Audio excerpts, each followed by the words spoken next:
Hello hello. ए दीदी, क्या बात है? चलो अब मंदिर आ गए, पूजा करते हैं। हाँ पूजा करना है, लेकिन ऐसे नहीं कुछ कहते हो, चलो। कुछ कहते हुए। और हाथ में त्रिशूल गरबा, हाथ में त्रिशूल गरबा, और सोनमा के हार रूपवा मनवा मोहतबा, रूपवा मनवा मोहतबा, हारी शेर पे सवार रूपवा मनवा मोहतबा, हारी शेर पे सवार रूपवा मनवा मोहतबा।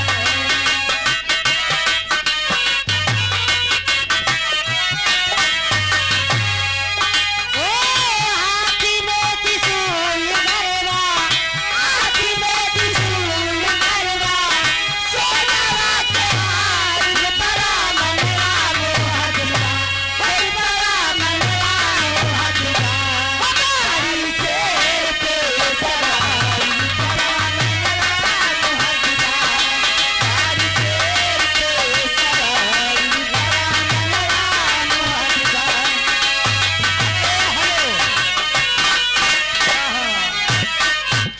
और आप हैं हमारे बीडीसी भैया दिनेश कुमार जी की तरफ से ये 100 की नोट में 20 रुपए का पुरस्कार है। बहुत बहुत शुक्रिया बीडीसी जी को, कोई शुक्रिया था हमारी ननकैया चालू हो जाओ।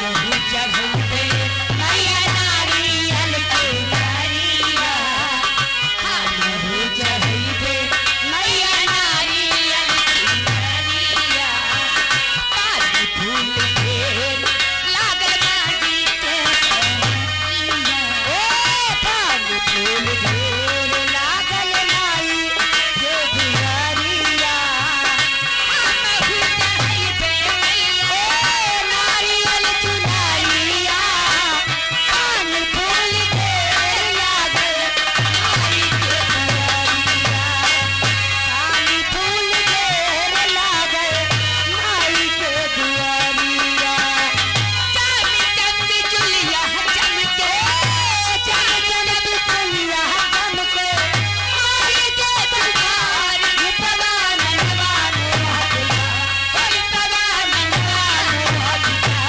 हारी शेर पे सवार रूपवा मनवा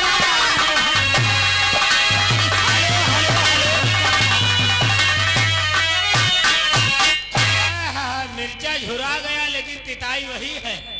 ये हमारे भैया हमारे राजेंद्र भैया, राजेंद्र उर्फ चौकीदार उल्लक प्रो के रखने वाली।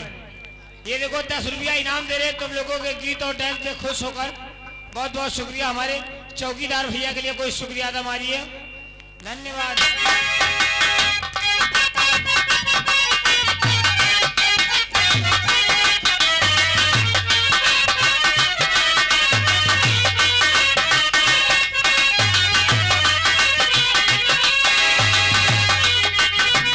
एक हाथियों में धारे तुझे तलवारिया, एक हाथियों में धारे तुझे तलवारिया, हेलो हेलो, के हाथे नाना, ये आ गया हमारे राजेश भाई, बहुत पुराने दोस्त हैं।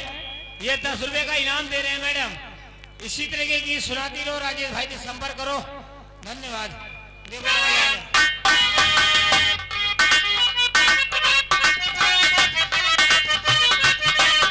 एक हाथियों में धारे तुझे तलवारिया, चम चम बिजुलिया चमके माई के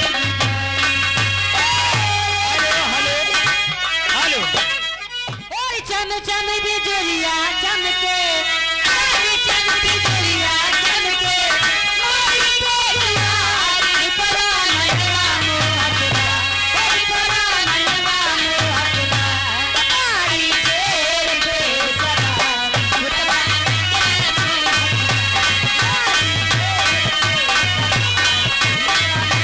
हेलो हेलो हेलो,